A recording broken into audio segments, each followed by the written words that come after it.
Hello बच्चों। तो आज हम एक्सरसाइज 1.3 को डिस्कस करते हैं। हम चैप्टर 1 को स्टार्ट कर रखा है हमने एनसीईआरटी से। ठीक है, नंबर सिस्टम चल रहा है, इसके एक्सरसाइज 1.3 डिस्कस करते हैं। तो देखिए क्वेश्चन नंबर 1 में क्या है, आपको कुछ रेशनल नंबर दिए गए हैं, आपको इन्हें डेसिमल एक्सप्रेशन करके ये बताना है कि ये टर्मिनेटिंग है या नॉन टर्मिनेटिंग है। ठीक है, तो चलिए हम स्टार्ट करते हैं। इसमें करना क्या है, देखिए हम सभी नंबर को डिवाइड करेंगे। डिवाइड करने के बाद इनके डेसिमल एक्सप्रेशन को देखकर बताएंगे कि ये टर्मिनेटिंग है या नॉन टर्मिनेटिंग है। ठीक है, तो 36/100 ये आप इजीली डिवाइड कर सकते हैं, क्योंकि अगर आप 100 से डिवाइड करेंगे तो 100 से डिवाइड करने के बाद आपका जो है 100 से डिवाइड करने के बाद आ जाएगा आपका 0.36। ये स्टॉप हो रखा है, इसका मतलब ये टर्मिनेटिंग है। 1/11 हमने डिवाइड किया, डिवाइड करने के बाद हमने देखा कि 0909 रिपीट कर रहा है, इसका मतलब ये रिपीटिंग है और कैसा है, नॉन टर्मिनेटिंग है, क्योंकि स्टॉप नहीं हो रहा है। उसके बाद है 4 होल 1/8। तो सबसे पहले इसको हमने इम्प्रॉपर फ्रैक्शन बनाया, इसके बाद हमने इसको डिवाइड किया तो हमने देखा ये 5 पे स्टॉप हो गया है। जो भी स्टॉप हो गया है तो ये क्या हमारा टर्मिनेटिंग नंबर। उसके बाद 3/13 इसको हमने देखा तो इसमें जो है 9 के बाद फिर रिपीटेशन स्टार्ट होगा, 0 मतलब 3230 769 230 769 बार बार आएगा। इसका मतलब ये नॉन टर्मिनेटिंग है, लेकिन कैसा है, रिपीटिंग। ठीक है, उसके बाद क्वेश्चन नंबर इसका पार्ट 5 देखिए, 2/11 को भी हमने एज इट इज़ किया है। ठीक है, तो आप इन सभी पार्ट्स को ऐसे करेंगे, आप डेसिमल एक्सप्रेशन को देखकर ये बताएंगे कि टर्मिनेटिंग है नॉन टर्मिनेटिंग। मैं बता चुका हूँ टर्मिनेटिंग में क्या होता है, स्टॉप हो जाएगा, नॉन टर्मिनेटिंग में स्टॉप नहीं होगा, रिपीटेशन होगा। ठीक है, ठीक है। क्वेश्चन नंबर 2 में देखिए हमारे पास क्या है, हमारे पास 1/7 की वैल्यू दे रखी है इतनी, तो हमें 2/7 3/7 4/7 5/7 और 6/7 की वैल्यू निकालनी है, लेकिन हमें इन्हें डिवाइड करके नहीं निकालना है, विदाउट डिवीज़न निकालना है।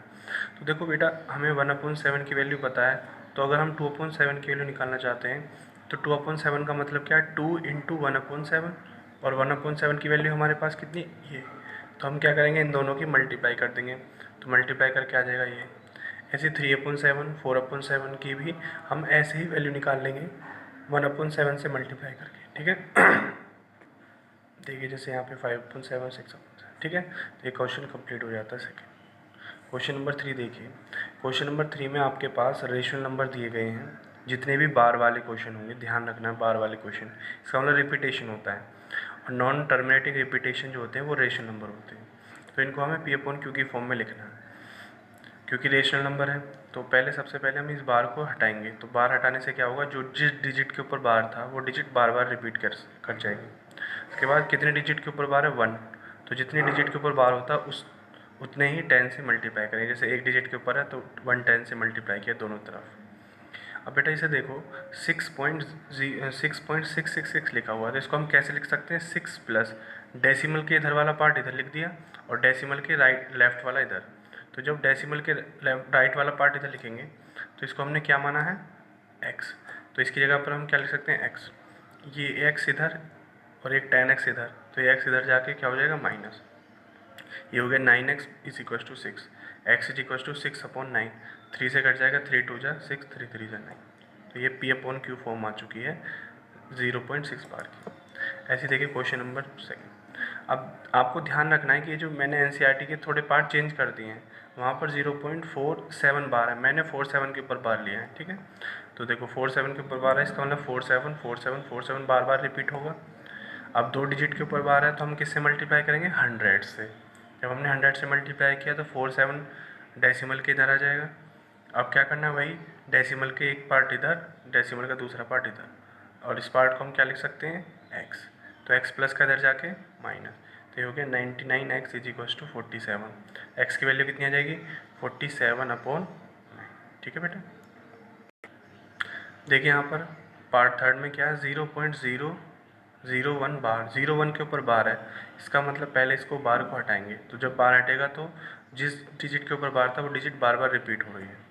अब मल्टीप्लाई किससे करना है आपको, 100 से। क्यों, क्योंकि 2 डिजिट के ऊपर बार है, तो आपने 100 से मल्टीप्लाई किया तो यहाँ पे 100x हो गया, और यहाँ पर हो जाएगा आपका, जब आप 100 से मल्टीप्लाई करेंगे तो 2 0 इधर आ जाएंगे, 2 0 आने का मतलब क्या, 0.1। अब इसको आप कैसे लिख सकते हैं कि 0.1, क्योंकि हमें इसकी तरह लिखना है 0.1 प्लस 0.001, ठीक है, ऐसे लिखा।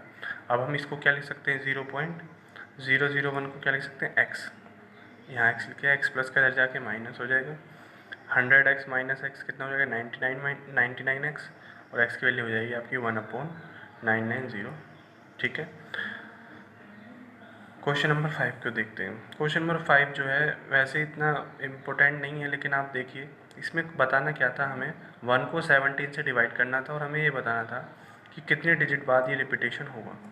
तो हमें 1 को 17 से डिवाइड किया, तो डेसिमल लगा के एक 0 लगाया, फिर नहीं जाएगा तो 0 लगा के फिर 0 लगाया। तो इसका मतलब क्या है, यहाँ पर जब हम इस पूरे डिवाइड करेंगे तो आप ये डिवाइड कर सकते हैं, ये कुछ ऐसे डिवाइड हुआ, यहाँ तक हुआ, फिर उसके बाद मैंने यहाँ इधर लिखा है।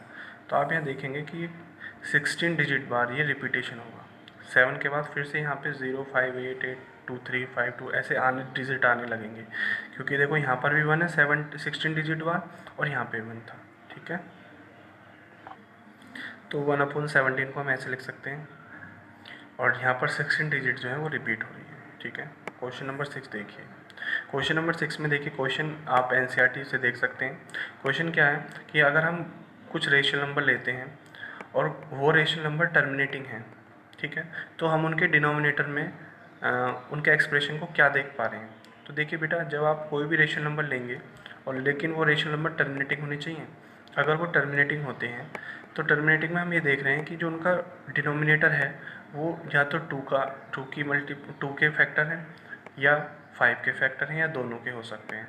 इसका मतलब हमने कंक्लूड किया कि भाई अगर कोई नंबर रेशनल नंबर है और वो टर्मिनेटिंग है, तो जो उसका डिनोमिनेटर एक्सप्रेशन होगा, जो उसका डिनोमिनेटर होगा, उसका प्राइम फैक्टराइजेशन जो होगा वो 2 या 5 की पावर में होगा। उसका जो प्राइम फैक्टराइजेशन होगा वो 2 या 5 होगा। इनके अलावा कोई भी डिजिट नहीं दिखेगी। अगर दिखेगी तो वो नंबर नॉन टर्मिनेटिंग होगा, ठीक है बेटा। क्वेश्चन नंबर 7 देखिए। क्वेश्चन नंबर 7 में क्या है, हमें 3 डेसिमल एक्सप्रेशन बताने, नॉन टर्मिनेटिंग और नॉन रिपीटिंग। तो हम जानते हैं नॉन टर्मिनेटिंग और नॉन रिपीटिंग तो इरेशनल नंबर होते हैं। तो कोई भी 3 डेसिमल फॉर्म के इरेशनल नंबर लिख दीजिए। आपको पता है डॉट डॉट भी आना चाहिए, मतलब रिपीट भी, नॉन रिपीटिंग भी नहीं होनी चाहिए, ठीक है, और नॉन टर्मिनेटिंग होनी चाहिए। तो डॉट डॉट आएगा तो नॉन टर्मिनेटिंग। अब देखो डिजिट यहाँ पर कोई भी डिजिट रिपीट नहीं हो रही, 0 1 0 0 1 आ रहा है, 0 0 0 1 आ रहा है। तो आप ऐसे बहुत से नंबर आप अपने आप भी बना सकते हैं, ठीक है। चलिए क्वेश्चन नंबर 8 को देखते हैं। क्वेश्चन नंबर 8 में हमें 5/7 9/11 के बीच में 3 इरेशनल नंबर बताने हैं, डिफरेंट 3 इरेशनल नंबर। तो देखो, जब आपसे कोई भी 2 रेशनल नंबर के बीच में रेशनल नंबर पूछा जाता है तो सबसे पहले काम क्या करना है आपको, उन रेशनल नंबर को डेसिमल फॉर्म में लिखना है। तो देखो मैंने डेसिमल फॉर्म में लिखा, कैसे लिखा ये भी मैंने बता दिया है। तो इनके बीच के कोई भी 3 नंबर लिख दो, लेकिन ध्यान क्या रखना है आपको कि वो नॉन टर्मिनेटिंग होने चाहिए और वो नॉन रिपीटिंग होने चाहिए। तो देखो हमने कोई भी 3 नंबर लिया, आप इनके अलावा भी और नंबर सोच सकते हैं, ठीक है। लेकिन ध्यान एक बात रखनी है कि वो रिपीटेशन नहीं होना चाहिए। कुछ भी डिजिट लिख दीजिए, रिपीटेशन नहीं होना चाहिए। देखिए एक्सरसाइज का लास्ट क्वेश्चन है, इसमें आपको कुछ नंबर दिए गए हैं, इनमें ये बताना है रेशनल है या इरेशनल। तो बेटा रेशनल नंबर जो होते हैं वो परफेक्ट स्क्वायर होते हैं। अगर रूट के अंदर स्क्वायर रूट में या क्यूब रूट में लिखे होंगे तो वो परफेक्ट स्क्वायर या परफेक्ट क्यूब होंगे। तो अगर हम देखते हैं 23, तो 23 परफेक्ट स्क्वायर नहीं है, इसका मतलब √23 एक इरेशनल नंबर होगा।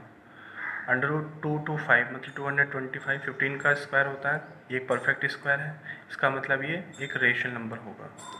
अब यहाँ पर देखो ये क्या है, टर्मिनेटिंग नंबर है, क्योंकि ये 6 पे स्टॉप है, और जो टर्मिनेटिंग नंबर होते हैं वो क्या होते हैं, रेशनल नंबर, ठीक है। उसके बाद फोर्थ में देखना जरा, यहाँ पे नॉन टर्मिनेटिंग है लेकिन रिपीटेशन भी नहीं हो रहा है, नॉन रिपीटिंग भी है। और जो नॉन रिपीटिंग और नॉन टर्मिनेटिंग होते हैं वो क्या होते हैं, इरेशनल नंबर होते हैं, ठीक है बेटा। तो यहाँ पर आज हमारी एक्सरसाइज 1.3 कंप्लीट हो जाती है। इस वीडियो को अच्छे से देखें, ज़्यादा से ज़्यादा सब्सक्राइब करें, शेयर करें।